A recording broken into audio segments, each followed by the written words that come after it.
Welcome to the Healthcare Provider Happy Hour. This is a safe space where we invite healthcare providers to unapologetically be themselves after the working day.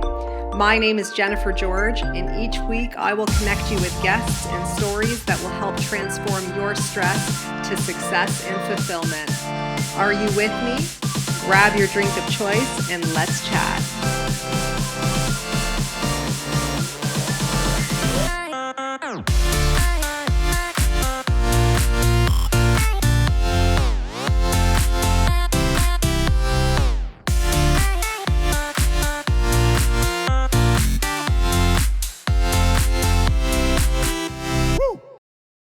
Hey everyone, welcome to the Healthcare Provider Happy Hour. I'm your host, Jennifer George, and I'm joining you this evening with a glass of water.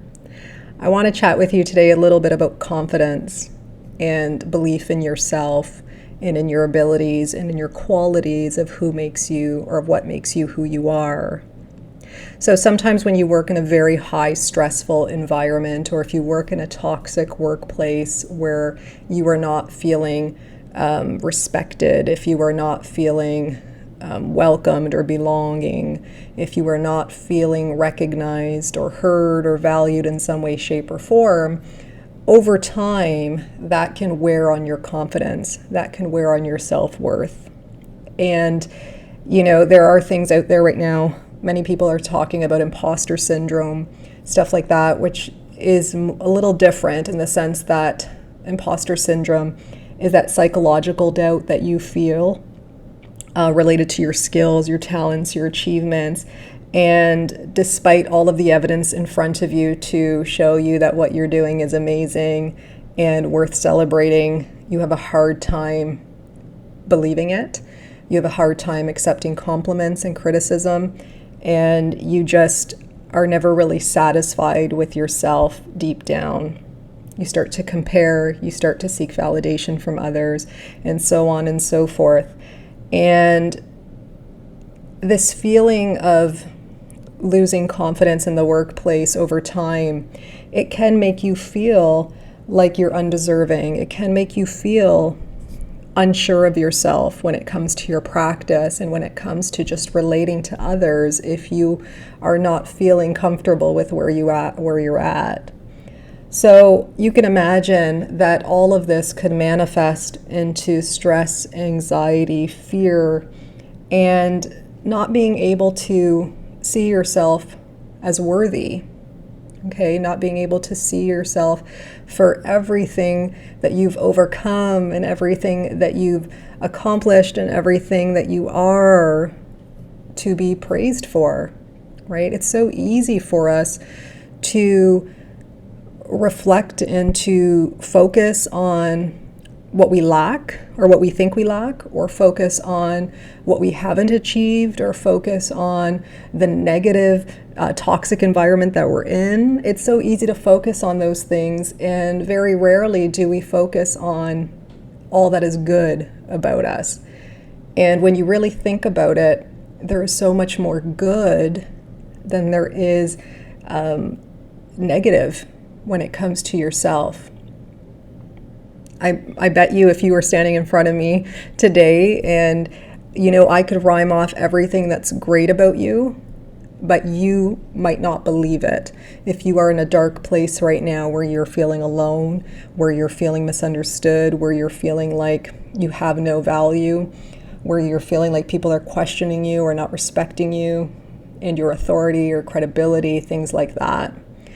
So once you're in this state of mind, it's kind of hard to just suddenly snap out of it, right? So there are things that you might want to try doing that will help you to start boosting your own self-confidence again, meaning your own self-belief. Because at the end of the day, people's opinions of us don't matter. And we weigh them heavily, right? We weigh them heavily on our own well-being, on our own sense of self-worth. Okay, so these are just some things that you can start doing for yourself to start believing more in who you are and in yourself and in your qualities and your attributes and your assets and everything. Okay, so the first thing, one of the things that we often talk about is why why are we doing this, right? Like, what is your why? But what I want you to focus it on is why not you? Why not you? Okay? You are amazing, right? You are a leader. You are a connector. You are an encourager. Why not you, right? So ask yourself, why not me? Instead of why me, why not me?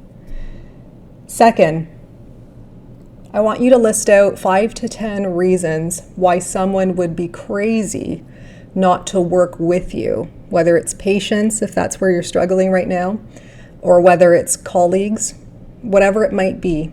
List 5 to 10 reasons why someone would be crazy not to work with you. Third, I want you to journal on things that are going well, or on positive feedback that you're getting. Because sometimes when you're in this state of mind, the positive feedback doesn't weigh as heavily, right? We're so focused on the negative that the positive feedback doesn't weigh as heavily. So what I want you to do is at least journal on, 1 to 3 things that were positively said to you today. Fourth, I want you to focus on your strengths. Enough with your limitations, enough with what you lack. What are your strengths? Okay.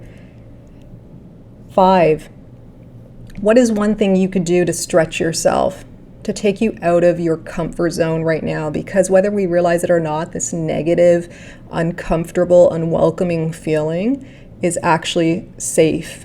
And the longer we're in it, the harder it is to see any way out of it that's constructive and productive and what aligns with ultimately what you want. Okay, so you want to stretch yourself, your comfort zone, whether it's in your everyday practices of self-care, whether it's in your belief practices, whatever it might be, you want to stretch your comfort zone a little bit. You could even do like a side endeavor, a side passion project, whatever it might be. Just stretch yourself a little bit more, because that will give you the self-confidence to know that you have the ability to achieve or commit, be dedicated to, and feel good about yourself. And finally, the 6th thing, and one of the things that I always chat about with you, is gratitude. Okay, it's so easy for us to be grateful when things are going well, but when things are not going well, can you still find gratitude for where you're at and gratitude for where you will be?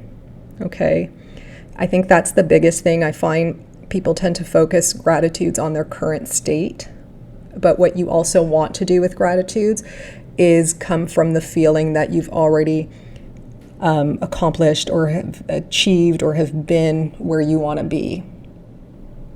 So that's something you also want to start doing as well.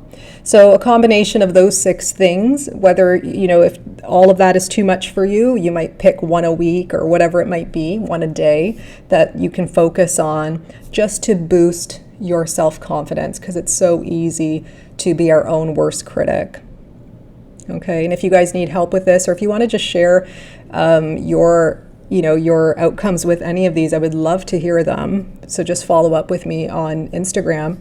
My handle is at bestobsessed_with_Jen, and let me know what you come up with, okay? Because I know that if you focus on it enough and you give yourself the time to be kind to yourself, to be compassionate to yourself, and to truly assess yourself for who you are, where you are right now, you will come up with amazing things to say about you.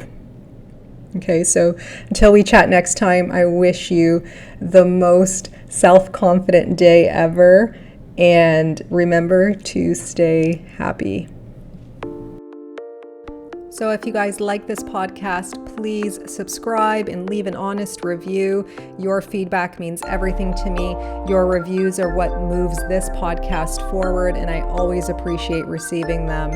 If you want to get a hold of me directly, reach out to me on social media. My handles are in the show notes, and you can always subscribe to my weekly newsletters at jennifergeorge.co so that we can stay connected. So until next time, thank you guys so much again for your ongoing support.